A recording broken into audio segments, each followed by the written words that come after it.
Hello, my beautiful souls. Welcome sa ating tarot reading sessions. Keep in mind, general reading po ito. Maring mag-resonate, maring hindi. Kunin nyo na lang po kung para sa inyo and leave the rest. Maring mag-shift ang energies or magkabaliktad ang sitwasyon. Kaya kayo na pong bahala kung saan kayo nakalugar sa reading natin. Okay, so let's see. Nako po.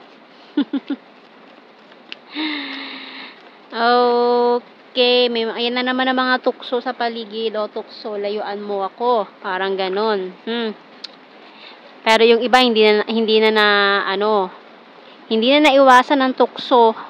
Yan, bonfire, binoculars, and the ring. So, maaari may mga, munti ka na sanang ikasal, engaged na.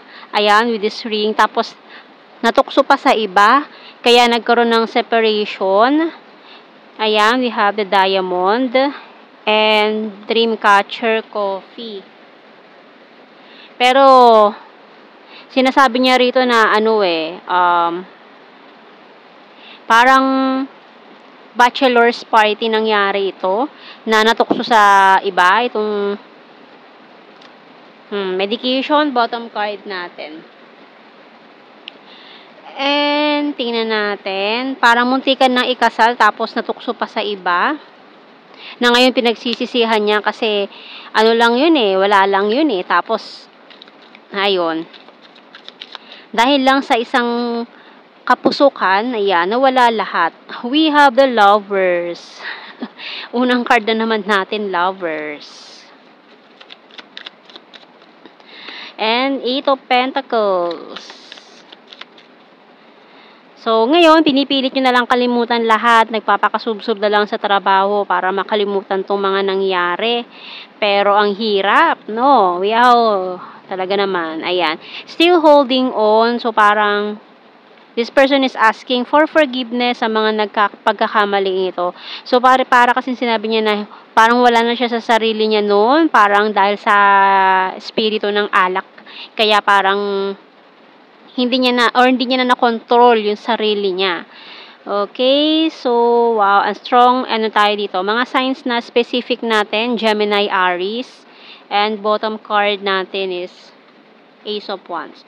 So this person is asking for an new chance, second chance.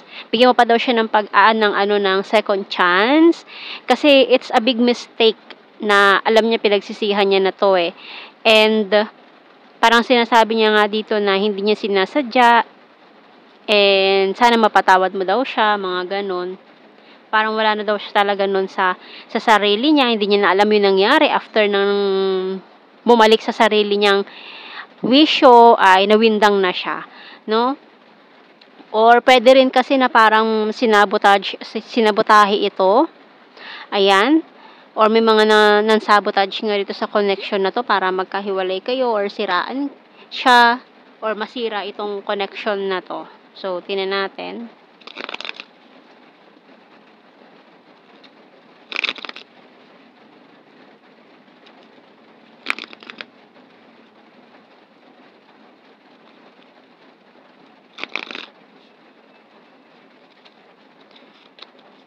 Please accept my cup of love. Ayun, this is not over yet.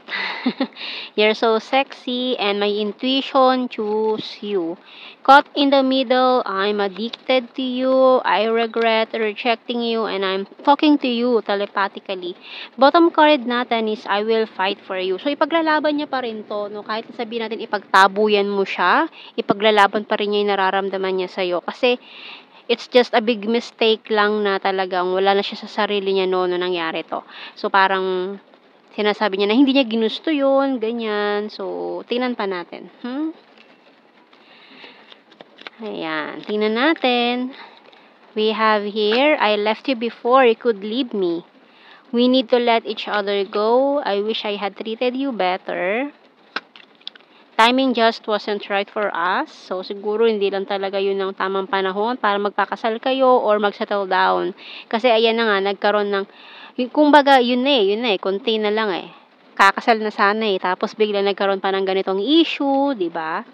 I hide behind material things. I can't stop thinking about you. I wonder if you're happy without me and I'm so attracted to you. I wish I could share my good news with you. So, ayun. So, siguro napatunayan niya na talagang yung isa ang gumawa ng way para mangyari yon, plinano. Ayan, plinano nung isa na sirain siya. Ayan, so parang ina-explain niya rito yung sarili niya na hindi niya ginusto yun, na planado lahat yung nangyari. No? Okay, so tingnan natin. Sa initials natin, letter U, B,